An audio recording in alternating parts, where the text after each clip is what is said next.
अब मैं जो है बचपन से ही बहुत ही चमत्कारी प्राणी था और मेरी पुरानी स्टोरीज को सुन के तुम लोग अच्छे से समझ चुके हो और मैं इतना चमत्कारी था ना कि मतलब मैं और चीटिंग ना करूं ये बिल्कुल पॉसिबल था। पता है क्यों? क्योंकि मेरा नाम स्टार्ट होता है ए से और जिनका नाम ए से स्टार्ट होता है ना उनका एग्जाम में एक अलग ही लेवल का दुख होता है। और ये चीज तुम्हारे स्कूल में भी हुआ करता होगा या फिर होता होगा, क्योंकि स्कूलों में बच्चों को एग्जाम में अल्फाबेटिकली बिठाते हैं। मतलब जिसका नाम ए से आएगा वो आगे बैठेगा, जिसका नाम जेड से आएगा वो पीछे बैठेगा। कभी कभी तो सोचता हूँ यार मेरा नाम ए से क्यों है, जेड से क्यों नहीं है। हम जेब्रा नाम रख देते। मेरा सही बता रहा हूँ 100 में से 80 मार्क्स लाता है मैं। मेरे साथ अन्याय हुआ है, मेरे साथ अन्याय हुआ है और मैं अब किसी के साथ अन्याय नहीं होने दूंगा।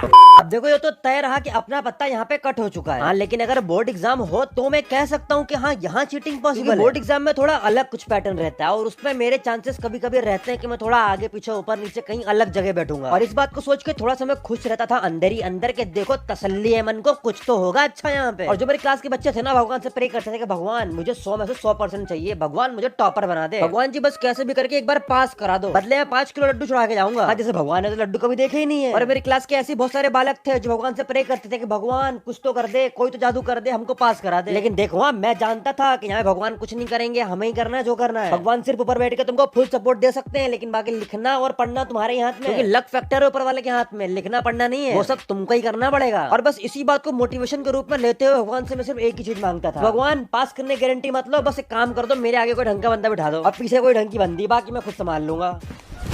Emotional damage। और ये बात है तब की जब मैं 10th क्लास में था, क्योंकि 9th क्लास तक क्या सिस्टम था कि हमको हमारे स्कूल के अंदर एग्जाम देना पड़ता था, लेकिन 10th में हमें एग्जाम देने किसी और के स्कूल में जाना था। मतलब नई जगह, नए टीचर, नए लोग, मतलब पूरा माहौल से चेंज हो गया था और मेरे अंदर एकदम डर का माहौल था। और मैं और मेरे दोस्त बस सोच ही रहे थे कि यार कैसे टिपेंगे, कैसे क्या करेंगे, पास होंगे भी कि नहीं होंगे। और हमारा पहला पेपर था हिंदी का। हिंदी मतलब सुकून, बहुत ईजी रहता है हमारे लिए। मतलब यूं कह लो कि हिंदी का सीन ऐसा था कि अगर हम नहीं भी पढ़ेंगे तो भी अच्छे खासे नंबर आएंगे हमको, गिरी से गिरी हालत में 70 मार्क्स हमको इजीली आ जाएंगे। लेकिन हम सबका मेन फोकस यही था कि यार यहाँ पे बाकी तो ठीक है, हिंदी तो समझ लेंगे, लेकिन बाकी का क्या खेल है, मैथ्स फिजिक्स बहुत सारी चीजें। और ऊपर से हम ठहरे मैथ्स वाले, हमारे तो और भयंकर लगे पड़े थे। और उसपे भी बोर्ड एग्जाम जहाँ पे चीटिंग का कोई सवाल ही पैदा नहीं होता। लेकिन जो मेरी किस्मत थी ना, मेरी किस्मत इतनी भयंकर वाली फूटी हुई थी उस टाइम पे, उतनी फूटी किस्मत तुमने कभी किसी की नहीं देखी होगी। अब जैसे मैंने भगवान से प्रे किया था कि मेरे आगे लड़का बैठा देना और पीछे कोई ढंग की लड़की बैठा देना, और भगवान जी ने पूरी तरह से मेरी बात को सुना, अच्छे से सुना, लेकिन वो एक लाइन सुनना भूल गए या फिर मैं बोलना भूल गया। मेरे आगे पीछे जो भी बैठने आए वो कोई पढ़ने वाला हो, कोई पढ़ाकू बालक हो, लेकिन किस्मत तो कुछ और ही मंजूर था। मतलब बालक तो आए, बालक और बालिका दोनों एकदम सही समय पे सही जगह पे, लेकिन जो लोग मेरे आगे और पीछे बैठे थे ना उनकी हालत मुझसे भी ज्यादा खराब। और ये सब देखने के बाद मुझे ऐसा लग रहा था किसी ने मुझे कुएं और खाई के बीच बैठा दिया। लेकिन क्या करे, इसी में मैनेज करना पड़ेगा, इसी से काम चलाना पड़ेगा। लेकिन जो ये दुख है ना, ये दुख यहीं पे खत्म नहीं होता है। ये भगवान क्या जुल्म है।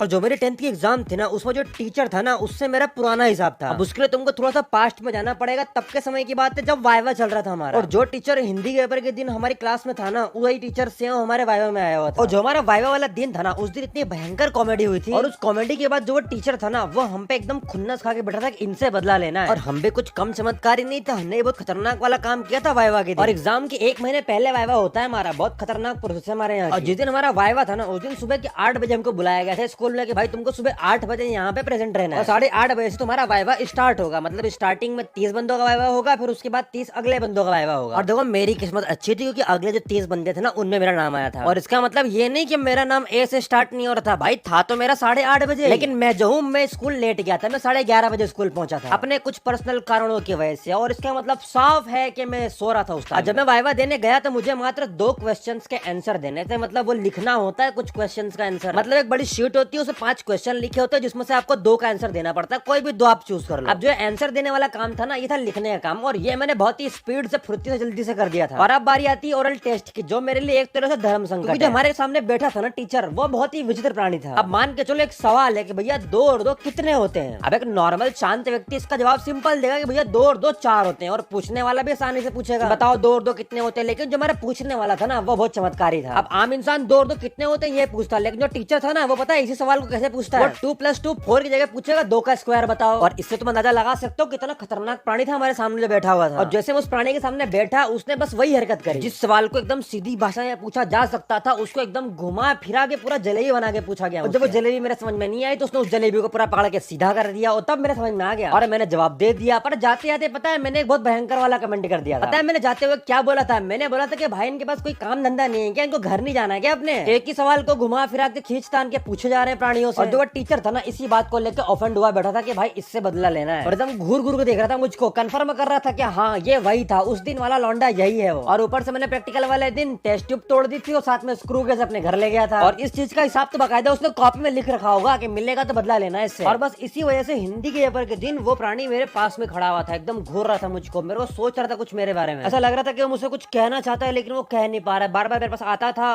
थोड़ा सा कॉपी को देखता था, हल्का सा मेरी तरफ देखता था और फिर चले जाता था। और थोड़ी मेरी भी फटे, लेकिन मैं एकदम निष्फिकर था क्योंकि मैं चीट लेके तो आया नहीं था कुछ, ना ही मैं चीटिंग कर रहा था। और बस इसी वजह से मैं पैर के ऊपर पैर रख के बैठा हुआ था एकदम डॉन की तरह, कि देखो भाई आज हम बहुत खतरनाक लिखने वाले हिंदी का पेपर है। लेकिन जो मेरे आगे बैठे हुए थे और जो मेरे पीछे बैठे हुए थे वो बड़ी खतरनाक आत्माएं। हर 5 मिनट में कहीं उनका पेन गिर रहा है, कहीं उनका पेपर गिर रहा है, कहीं उनकी स्केल गिर रही है, कहीं वो खुद गिर रहे हैं। इतने गिरे हुए लोग थे यार ये दोनों। और ऊपर से लड़की वो पेंसिल को शॉर्प करती है, उसकी जब नोक तीखी हो जाती है तो मुझको चुबाती है और फिर क्वेश्चन पूछती है। मैंने क्या भैया उंगली से टच करके पूछ ले, ये चुबाने वाला कौन सा शौक है भाई? और पूछ भी क्या रही है, विलोम बताओ, अपोजिट बताओ। मैंने बोला भाई बहन तू कहाँ थी अब तक? और उसके भोले से चेहरे को देख के यही लग रहा था कि भाई ये सीधे पहली क्लास से उठ के 10वीं क्लास में आई है। नहीं मतलब इतना मंदबुद्धि कौन होता है भाई, हिंदी में तुम विलोम नहीं लिख पा रहे हो, मतलब क्या क्या किया भाई तुमने साल भर? और जो महानात्मा मेरे आगे बैठी थी वो तो और चमत्कारी, उसके तो क्या ही कहने। सिर्फ 2.5 घंटे का पेपर था हमारा, उसमें से 1 घंटे तक भाई ने पेपर को पढ़ा और अपनी कॉपियां जो थी ना उनमें सब में लाइन, और उसमें भी 1 घंटे में 20 बार उसने मुझसे स्केल लिया। और मैं कंफ्यूज था कि भाई तू आया क्यों है यहाँ पे। और उसको देख के लग रहा था कि अगर Guinness book of world record वाले मेरे पड़ोस में बैठे होते ना तो इस बंदे को अवार्ड देके चले जाते वो लोग। हाँ भाई एक एग्जाम में सबसे ज्यादा बार स्केल मांगने का अवार्ड। और देखो जो हमारे वहाँ का मध्य प्रदेश बोर्ड होता है ना, जो वहाँ पे तुम भूल जाओगे स्टार्टिंग के 2 घंटे में तुम टिप पाओगे, लेकिन उस 2.5 घंटे में से जो अंतिम के आधे घंटे होते हैं और 15 मिनट जो बचते हैं भैया उसमें बहुत कुछ हो सकता है। मेरा जो था हिंदी का पेपर ना वो 2 घंटे में कंप्लीट हो गया था, और 2 घंटे तो बहुत अधिक है मेरे लिए। उस 2 घंटे में से आधे घंटे तो मेरे पास बैठ के कॉमेडी कर रहा था, मजे ले रहा था सबके। और पता 2 घंटे बीत चुके थे, अब आधे घंटे का इंतजार कर था कि जैसे आधे घंटे खत्म हो मैं अपने घर जाऊं। और दोस्तों का ही वेट था कि यार इनका पेपर हो जाए फिर इनके साथ ही निकल जाऊंगा मैं। और तुम मानोगे नहीं, जो वो सर था ना भाई वो अभी तक 2 घंटे तक चुपचाप बैठा हुआ था, लेकिन वो अंतिम के जो आधे घंटे थे ना ऐसा लग रहा था किसी ने चलती फिरती काली नागिन की आत्मा उसके अंदर डाल दी हो। इतने बड़े हॉल में 3 टीचर थे और तीनों में वो अकेला भारी पड़ रहा था, मतलब पूरी क्लास को गोल गोल घूम के देख रहा है। और पूरी क्लास के एक चक्कर लगाता है, फिर आके मेरे पास रुक जाता, मुझे घूरता, फिर वही रिपीट करने लग जाता। लेकिन न जाने क्या रोक रखा था उसने अपने अंदर, एकदम से मेरे पास आया और बोलता जाओ घर जाओ हो गया समय। और उस टाइम मुझे बड़ी कॉमेडी सूझ रही थी। और पता उसके बाद मैंने एकदम मुस्कुरा के बोला, बोले सर देखो पंखा बहुत तेज चल रहा है और मैं एकदम आराम से घर जाऊंगा। और मैंने इतना बोला था कि वो भाई एकदम गर्म हो गया, एकदम मतलब होता ना अंदर ही अंदर, बोले बस तू दिख जाए एक बार। और जैसे फिक्स 2.5 घंटे पूरे हुए ना 1 मिनट आगे ना 1 मिनट पीछे, वो फिर से मेरे पास आया। जैसे मानो व्यक्ति इंतजार कर रहा था 2.5 घंटे पूरे होने का, जैसे 2.5 घंटे पूरे हो जाएंगे मैं इसके पास जाऊंगा और उसको बोलूंगा भाई घर निकलो। और वैसा हुआ भी, वो भाई दौड़ता हुआ एकदम स्पीड से नागिन की रफ्तार से मेरे पास आया और खड़ा हो गया और बोलता बोले हो गए 2.5 घंटे पूरे, जाओ 2 पेपर घर जाओ। और जो मेरे टेबल पे कॉपी पड़ी थी उसको उसने उठा लिया और फिर से मुझे कॉमेडी सूझी। और उस टाइम क्या इलेक्शन का माहौल था थोड़ा सा, और उस टाइम मोदी जी बहुत एकदम फॉर्म में चल रहे थे, जब वो माहौल चल रहा था ना वो सबका साथ सबका विकास वाला, मेरे को यही कॉमेडी सूझी। मैंने वहाँ पे यही कह दिया, बोले सर दोस्तों के साथ जाऊंगा, सबका साथ सबका विकास। फिर वो भाई आया मेरे पास,